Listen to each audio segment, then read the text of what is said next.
लो, ये चने अपने साथ ले जाओ। देखो, मैं आधे आधे तुम दोनों के पल्लू में बांध देती हूँ। भूख लगने पर इन्हें खा लेना।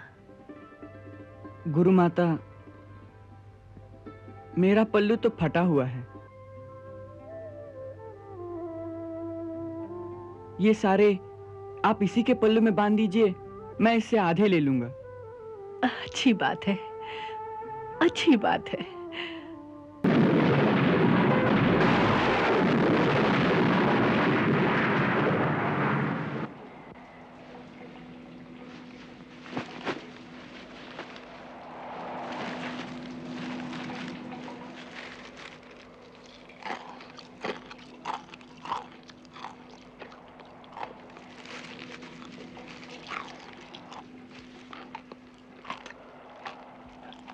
अरे, ये कटकट की आवाज कैसी आ रही है?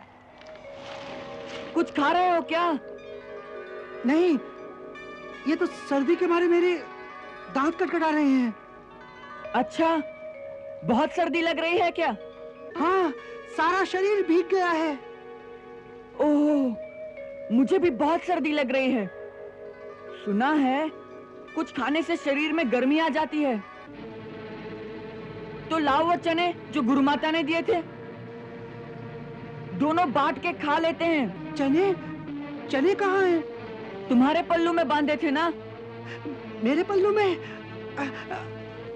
वो तो पेड़ पर चढ़ते समय डालियों की रगड़ से गीले पल्लू की गांठ खुल गई थी, जिससे सारे चने नीचे कीचड़ में गिर गए।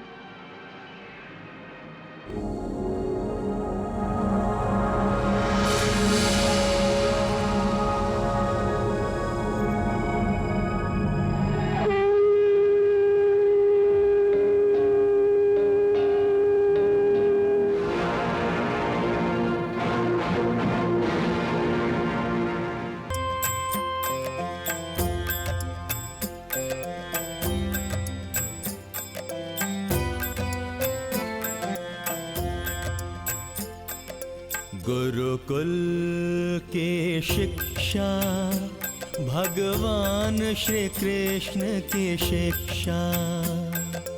गुरुकुल की शिक्षा, भगवान श्री कृष्ण की शिक्षा।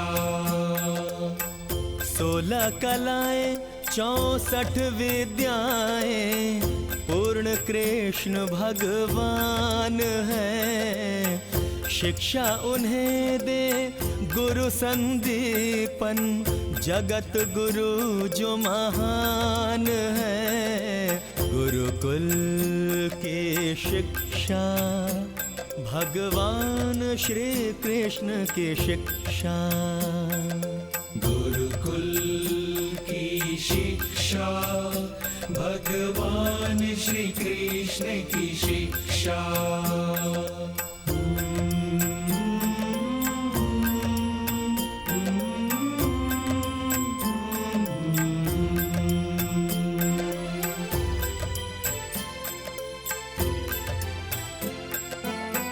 वेद शास्त्र उपनिषद आदि धर्म ग्रंथों की शिक्षा। वेद शास्त्र उपनिषद आदि धर्म ग्रंथों की शिक्षा। साथ साथ देते श्री कृष्ण को शस्त्र चलाने की शिक्षा। साथ साथ देते श्री कृष्ण को शस्त्र चलाने की शिक्षा। गुरु माता का स्नेह मिले, श्री गुरु देते दीक्षा। गुरुकुल की शिक्षा, भगवान श्री कृष्ण की शिक्षा। गुरुकुल की शिक्षा, भगवान श्री कृष्ण की शिक्षा।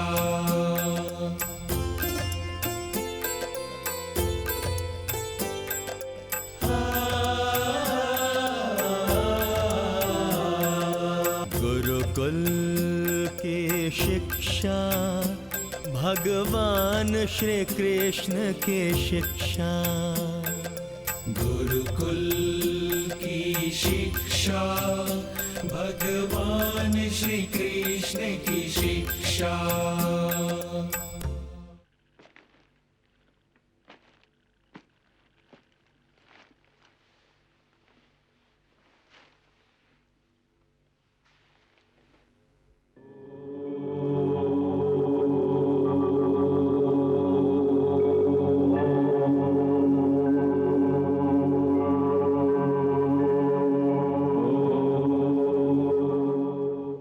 आज मैं तुम्हें सूक्ष्म शरीर से यात्रा करने की गुप्त विद्या सिखाऊंगा।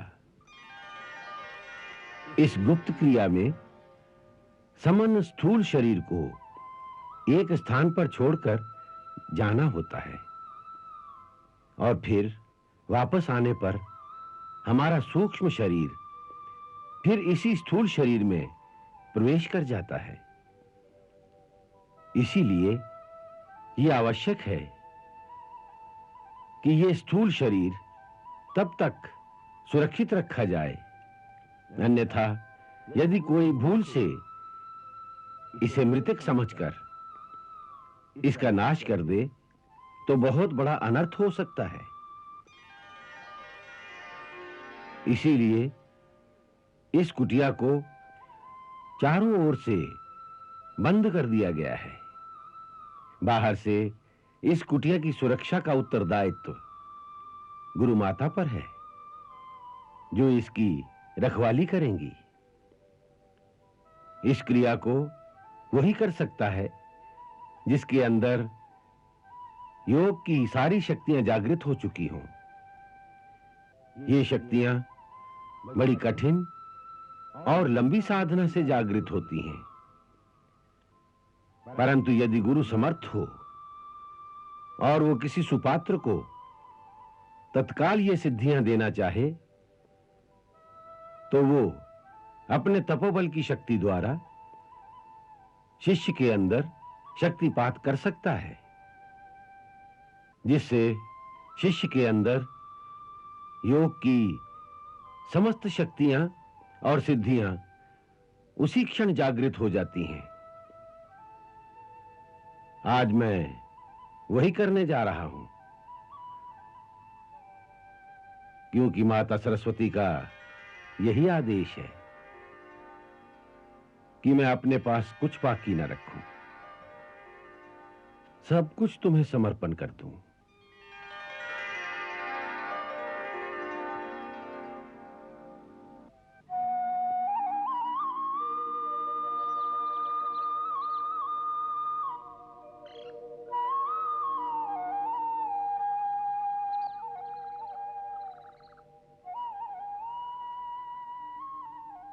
हे महाकाल, हे समस्त योगियों के परम गुरु भगवान शिव, मैं अपने जन्म जन्मांतर की भक्ति और तपस्या का फल अपने इन दोनों शिष्यों को समर्पित करता हूं। हे महायोगी, अपनी परम दया से इन दोनों को योग की समस्त सिद्धियां और शक्तियां प्रदान करने की कृपा करें।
गुरुदेव, हम कहाँ जा रहे हैं? हिमालय पर्वत पर। बहुत दिनों से श्री बद्रीनारायण के दर्शन नहीं किए, इसलिए सोचा आज उनके दर्शन ही कर लें। वैसे भी वो स्थान आध्यात्मिक शक्तियों का एक महान केंद्र है, जहां से आत्मा को एक दिव्य आनंद प्राप्त होता है। चलो।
ये स्थान आध्यात्मिक शक्तियों का एक महान केंद्र है। इसीलिए बड़े बड़े सिद्ध योगी, महात्मा, देवता और भक्त इस परम पवित्र बद्री वन में निरंतर तपस्या करते रहते हैं। वो लोग दिव्य शरीर धारण करके यहां रहते हैं, इसलिए इस सूक्ष्म शरीर द्वारा भी उनके दर्शन नहीं हो सकते। उन सब महान आत्माओं को जो अध्ययन रूप में यहां विद्यमान है, उन सबको प्रणाम करो।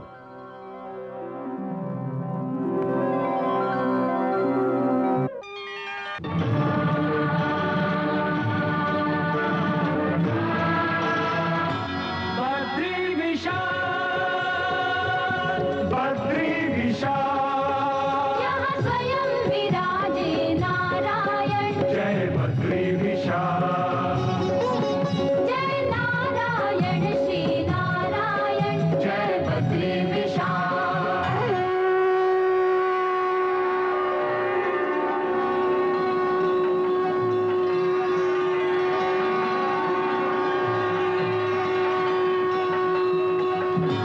बद्री विशाल,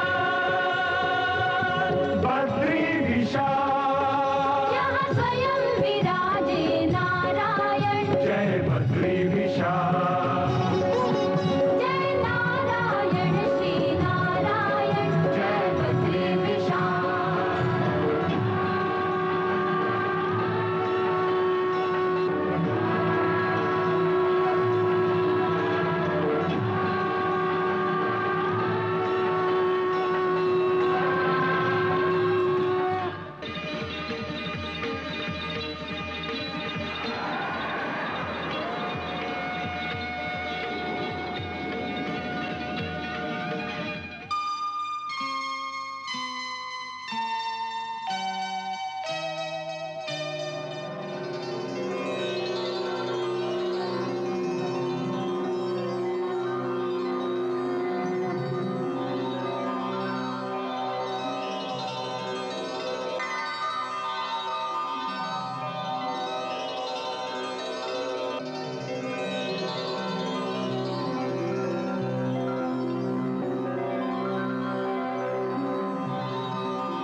हे जगत के पालनहार,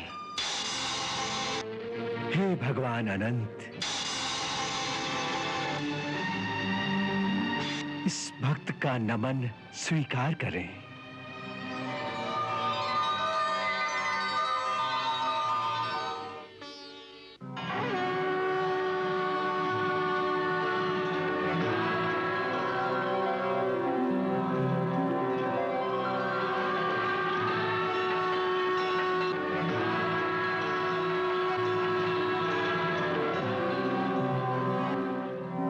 मुनि सांदीपनी, हम जानते हैं कि जो कुछ हुआ और जो कुछ हो रहा है उसमें तुम्हारा कोई दोष नहीं।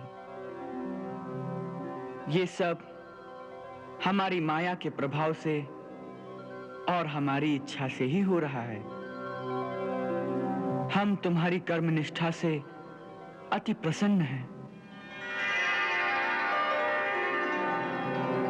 तुम्हारी निष्ठा और भगवान शिव में जो तुम्हारी श्रद्धा है उसके प्रभाव से तुम हमारी माया से मुक्त हो जाओगे। परंतु अभी उसमें थोड़ा समय लगेगा, क्योंकि तुम्हारे अंदर अभी तक कुछ तृष्णा, कुछ आकांक्षा शेष है। तुम्हारे पूर्व कर्मों के अनुसार कुछ सुख दुख का भोग भी शेष है। तब तक तुम पर हमारी माया का प्रभाव रहेगा, परंतु अंत समय आने पर हमारी कृपा से तुम हमारी माया से मुक्त हो जाओगे और तुम्हें हमारी अनन्य भक्ति प्राप्त हो जाएगी। तब तुम इस शरीर को छोड़कर हमारे गोलोक में जाओगे, जहां तुम्हें हमारा पार्षद होने का गौरव प्राप्त होगा। हमारी माया के प्रभाव से तुम्हें आज का ये दृश्य याद नहीं रहेगा, ताकि तुम एक गुरु की मर्यादा का ठीक रीत से पालन कर सको।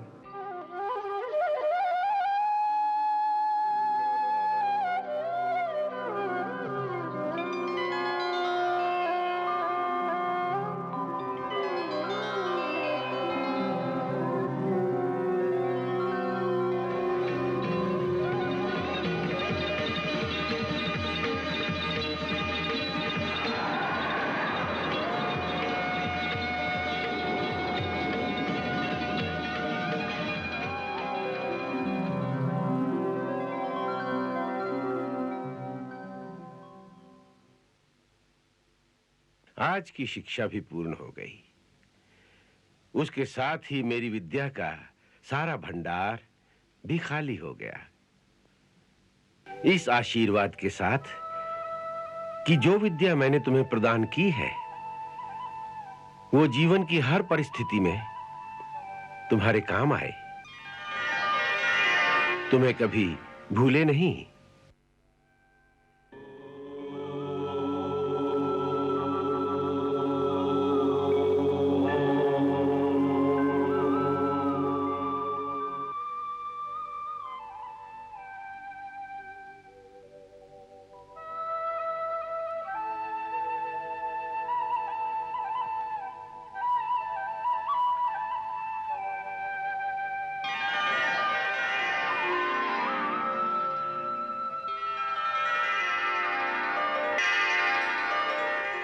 अरे कृष्ण,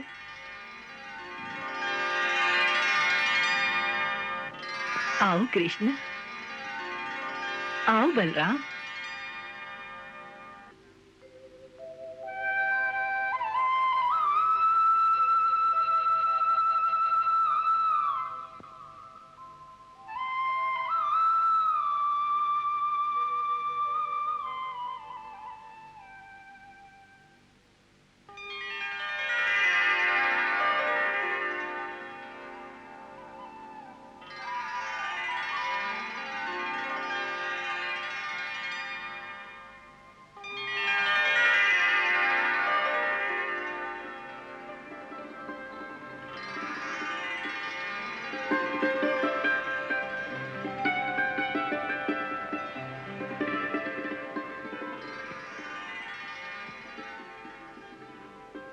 गुरुदेव, गुरु अपने शिष्यों को जो विद्या का दान देता है, शिष्य उसका ऋण कई जन्मों में भी नहीं चुका सकता। फिर भी लोक मर्यादा के अनुसार चाहते हुए गुरुदक्षिणा देना शिष्य का धर्म है। इसलिए हम आपसे प्रार्थना करने आए हैं कि आप जो भी उचित समझे उसके अनुसार आप हमें गुरुदक्षिणा देने का आदेश करें। हम वचन देते हैं कि हम उस आदेश का अवश्य पालन करेंगे। कृष्ण, तुमने हमसे ये पूछकर अपने शिष्य धर्म का ठीक ही पालन किया है, परंतु मेरा ऐसा मत है कि जो गुरु किसी दक्षिणा के लालच में विद्या प्रदान करता है, वास्तव में वो गुरु कहलाने का अधिकारी नहीं है। वो तो एक निम्न कोटि का व्यापारी है। ऐसे गुरु की शिक्षा में ब्रह्म ज्ञान का तेज कैसे हो सकता है? फिर भी तुम्हें आचार्य ऋण के भार से मुक्त करने के लिए मैं तुमसे गुरु दक्षिणा के रूप में एक वचन मांगता हूं। आज्ञा गुरुदेव। मुझे वचन दो, जो विद्या मैंने तुम्हें सिखाई है उसका जन कल्याण के लिए सदुपयोग करोगे। गुरुदेव, हम वचन देते हैं कि हम जीवन भर आपकी इस आज्ञा का पालन करेंगे।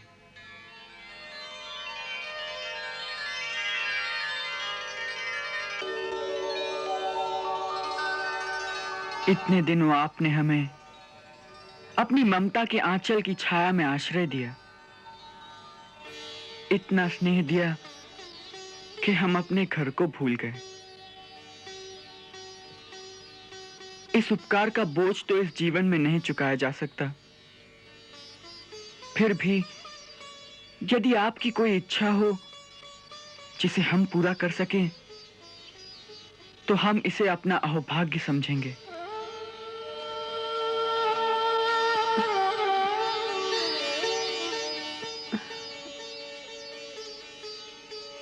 मेरी इच्छा तुम पूरी नहीं कर सकोगे, इसलिए मत पूछो मुझसे। नहीं माता, ऐसी कोई इच्छा नहीं जिसे हम पूरा न कर सकें। हम वचन देते हैं कि यदि हमें अपने प्राण भी देने पड़ जाएं, तो भी हम आपकी इच्छा अवश्य पूरी करेंगे। तो सुनो, हमारा एक ही पुत्र था पुनर्दत्त, जो जवानी में मर गया।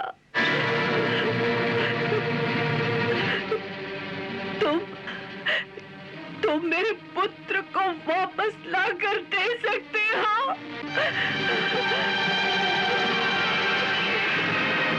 बोलो।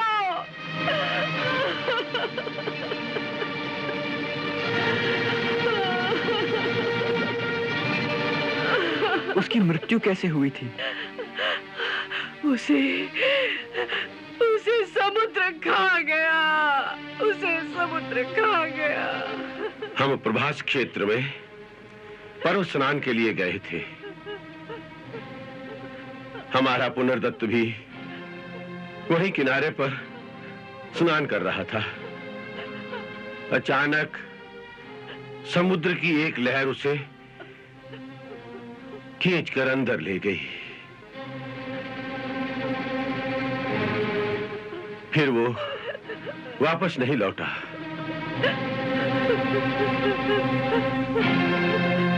बस तभी से हम दोनों पुत्र शोक की ज्वाला में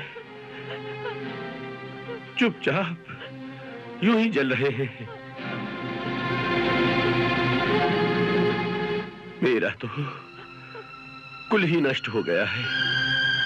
मैंने वचन दिया है कि प्राण देकर भी मैं अपना वचन पूरा करूंगा।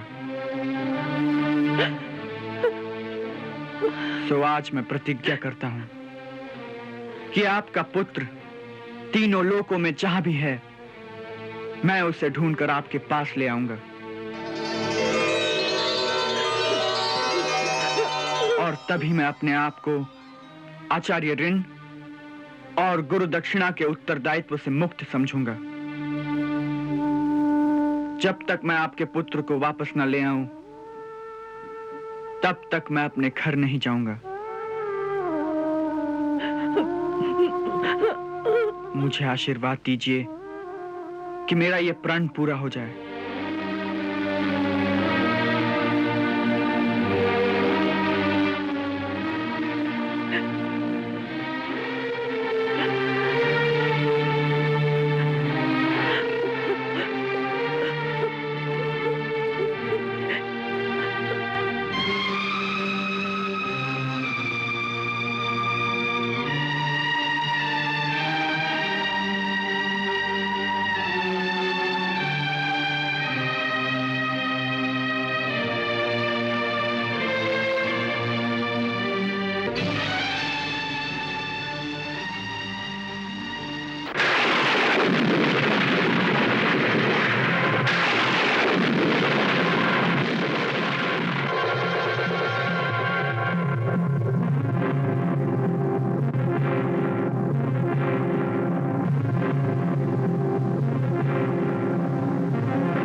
जगतपति, हे त्रिलोकीनाथ, मेरे तट पर स्वयं पधार कर आपने मुझे दर्शन देने की कृपा की, इसके लिए कोटिशः धन्यवाद। कहिए, इस सेवक के लिए क्या आज्ञा है? हे रत्नाकर, हमारे गुरु महात्मा सांदीपनि का पुत्र पुनर्दत्त तुम्हारे इस प्रभास क्षेत्र में पर्व स्नान के लिए आया था। यहां से तुम्हारी लहरें उसे बहा कर ले गई। हमारी आज्ञा है कि पुनर्दत्त जहां भी है उसे तत्काल लाकर हमें वापस कर दो। प्रभु, पुनर्दत्त मेरे पास नहीं है। तो फिर कहां है?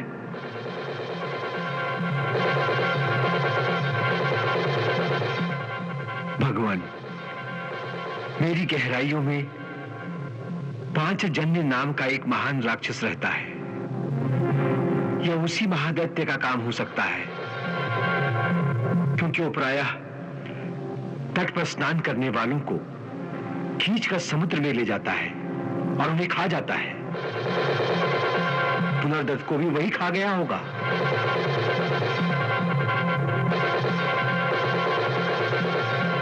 वो महादैत्य इस समय कहां है? इस समय वो समुद्र तल पर पड़े हुए एक छोटे से शंख के अंदर छिपकर विश्राम कर रहा है।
इसके पेट में तो पुनर्दत्त की हड्डियां भी नहीं हैं। इसे वृथा ही मारा।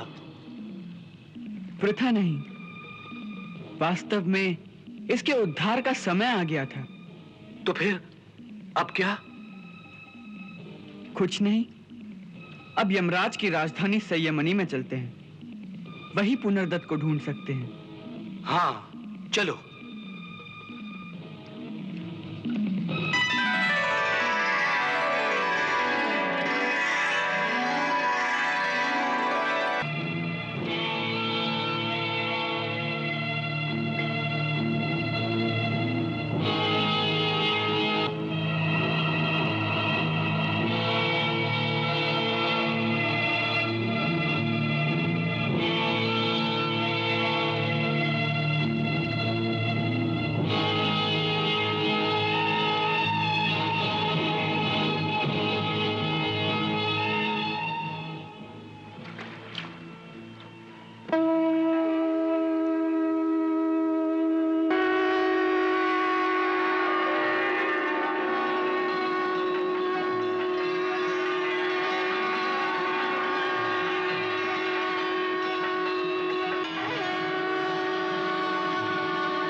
क्षमा करें प्रभु। तरुण अवस्था के दो दंड बालक जाने किस प्रकार अपने पार्थिव शरीर के साथ यमपुरी के मुख्य द्वार पर पहुंच गए हैं। यमदंड को शक्तिहीन कर दे। तीनों लोक में ऐसा कौन है, उसे तो स्वयं चलकर देखना पड़ेगा।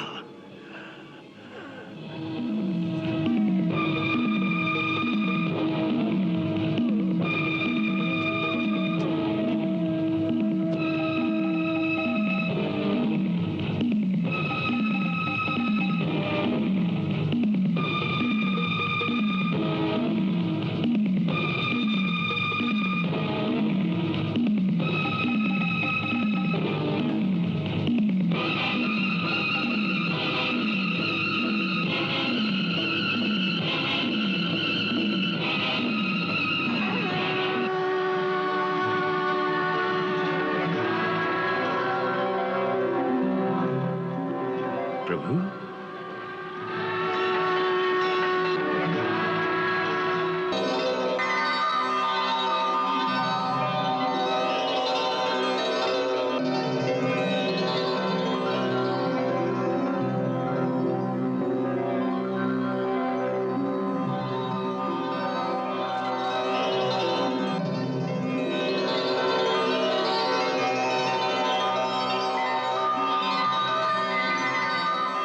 हे त्रिलोकपति, हे जगत पिता, अपने दास की भूल को क्षमा करके इस अकिंचन का नमन स्वीकार करें।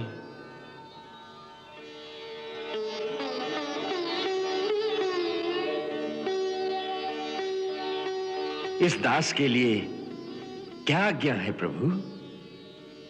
हम महामुनि सांदीपनि के पुत्र पुनर्दत्त को आपसे वापस मांगने आए हैं। अपने कर्मानुसार वो इस समय जिस लोक में जहां भी हो उसे लाकर हमें दे दो, यही हमारी आज्ञा है।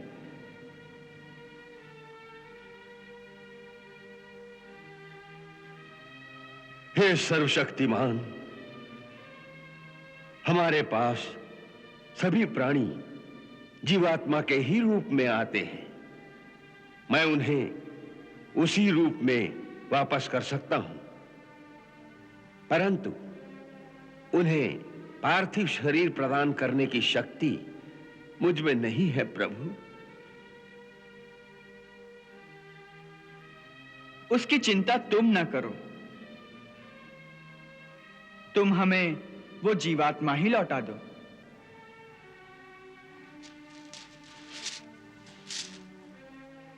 जो आज्ञा प्रभु।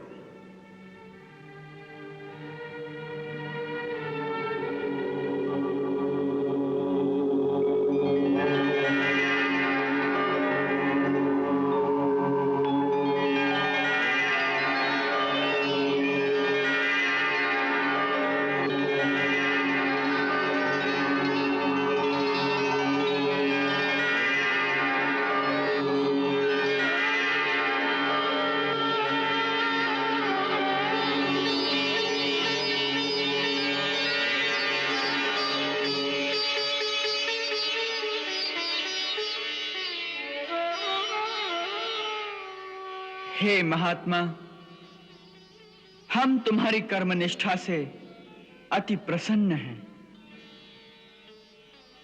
हमारे आशीर्वाद से हमारे श्री चरणों में तुम्हारी भक्ति सर्वदा अचल रहेगी।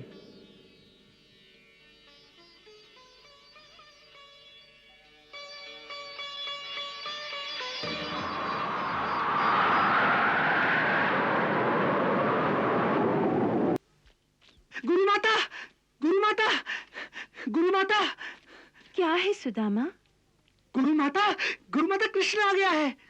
कृष्ण आ गया है? हाँ गुरु माता, उसके साथ आपका पुत्र पुनर्दत्त भी आ गया है।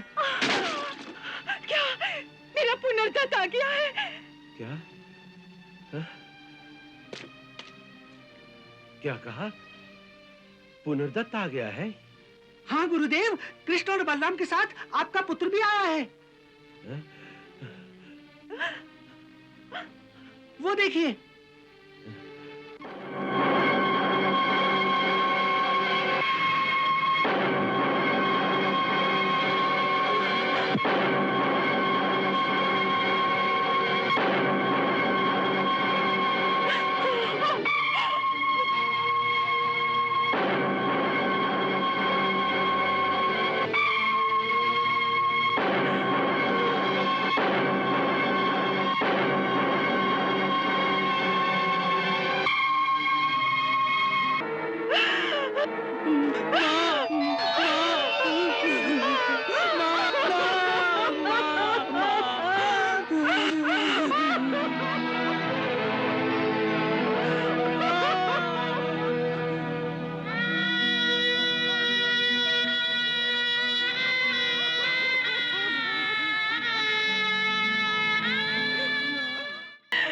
मेरा पुत्र, मेरा पुत्र, मेरा पुत्र।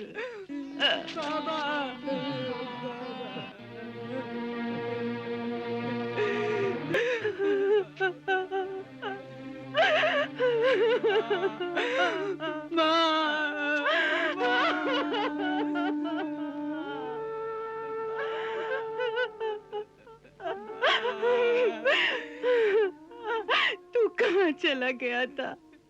कहाँ चला गया था तू? तू कहाँ चला गया था? माँ, स्नान करते करते मेरा पैर फिसल गया और मैं समुद्र की लहरों में बह गया था। फिर क्या हुआ? तू कैसे बच गया? मुझे कुछ याद नहीं रहा, शायद मैं बेहोश हो गया था। फिर मैं लहरों में बहते बहते कहाँ पहुंच गया, मुझे कुछ याद नहीं।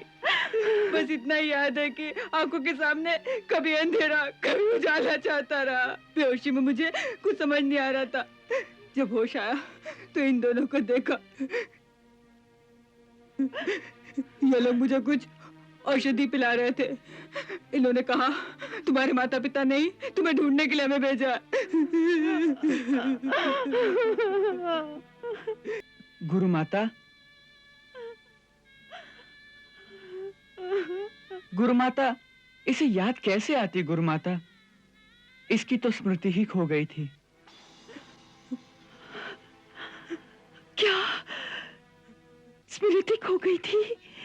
हाँ, कई बार ऐसा होता है कि अचानक मन को कोई झटका सा लगे तो मनुष्य की स्मृति ही खो जाती है। पर तुम लोगों को ये कैसे मिला? मैंने कहा था ना कि ये डूबा नहीं होगा, किसी किनारे जा लगा होगा।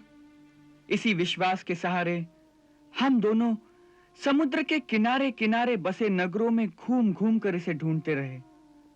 वहीं एक नगर में ये मिल गया।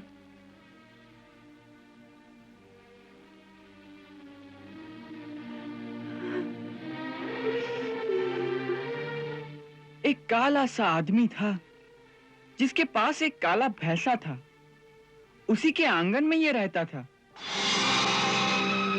हमें कुछ संदेह हुआ कि वो काला ये गोरा, तो हमने उससे पूछा कि ये लड़का तुम्हारा कौन है? उसने कहा ये मेरा कोई नहीं, बेचारा कहीं खो गया है और इसे अपना पिछला जीवन कुछ याद नहीं। तब हमने एक वैद्यराज से इसकी चिकित्सा कराई और उसकी औषधि से धीरे धीरे इसके स्मृति पटल खुलते गए। जब इसे पूरी तरह होश आया तो इसने आपका नाम बताया। बस हम इसे अपने साथ ले आए।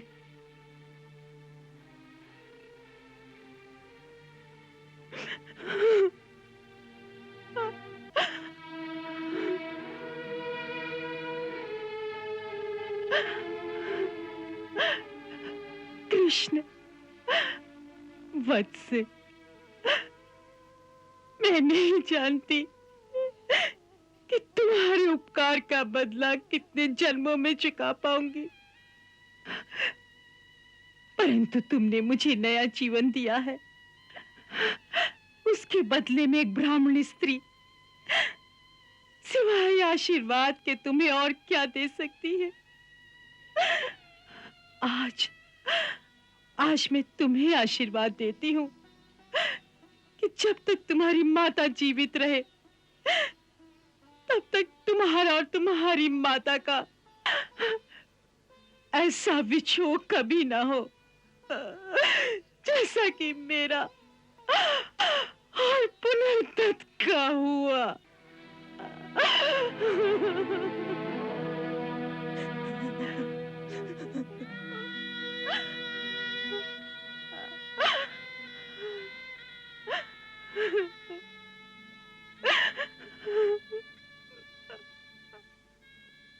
गुरु माता, देना ही है तो कोई और आशीर्वाद दो। ये आशीर्वाद मुझे नहीं फलेगा माता। क्यों? क्या तुम्हारी माता जीवित नहीं है? हैं, बल्कि एक नहीं दो माताएं जीवित हैं। क्या? दो माताएं?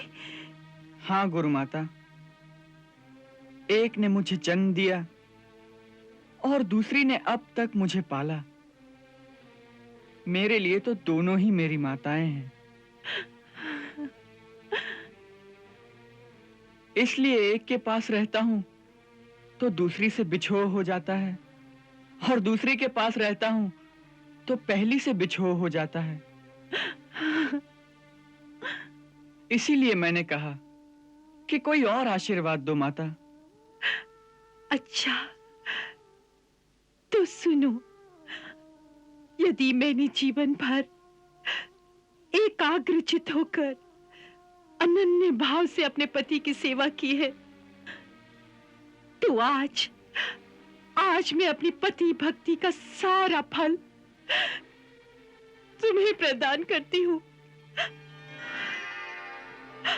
और ये आशीर्वाद देती हूँ कि जिस प्रकार तुमने मेरा दुख दूर किया है उसी प्रकार सारे संसार के दुखियों का दुख दूर करने की शक्ति भगवान तुम्हें प्रदान करे,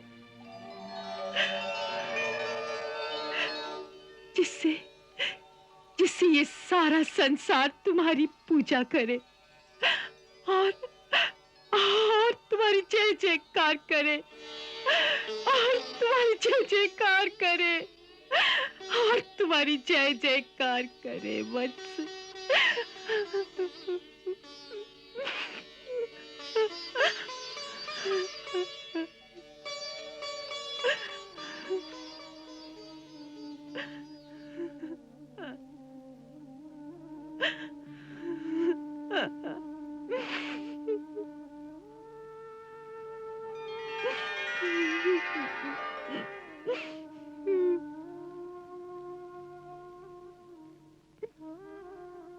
गुरु माता, आज तुमसे ये आशीर्वाद पाकर मेरा जीवन धन्य हो गया।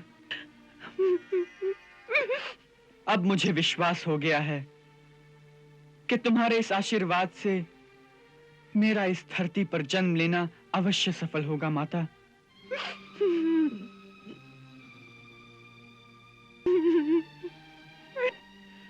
ऐसा कहना तुम्हारी विनम्रता है कृष्ण, क्योंकि आज तुमने इस मृत बालक को जीवन दान देकर जो ये चमत्कारी कार्य किया है, उससे मेरा विश्वास और भी दृढ़ हो गया है कि तुम कोई संसारी मानव नहीं हो, कोई देव पुरुष हो जिसे किसी भूल के कारण अथवा किसी श्राप के कारण इस संसार में आना पड़ गया है। हम दोनों पर जो तुमने ये महान उपकार किया है, इसका पूरा बदला तो मैं नहीं चुका सकता, परंतु आज मैं अपने इष्ट देव भगवान शिव के सामने ये प्रार्थना करता हूं कि आज तक मैंने जो निश्चल मन से उनकी उपासना की, उसका सारा फल तुम्हें प्रदान करें। और यदि तुम पर किसी श्राप की छाया है तो उसका सारा दंड मुझे दिया जाए। मैं प्रसन्नता से उसे स्वीकार करूंगा।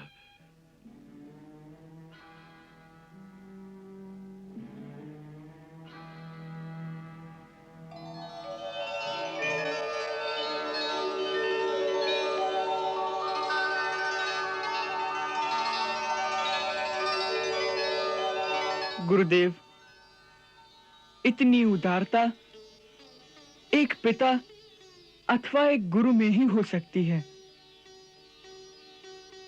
इसीलिए दोनों एक समान हैं।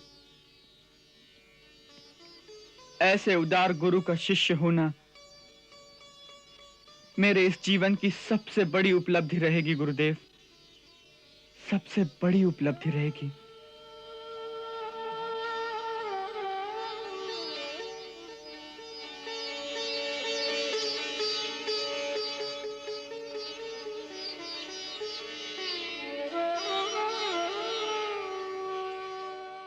गुरुकुल की शिक्षा, भगवान श्री कृष्ण की शिक्षा।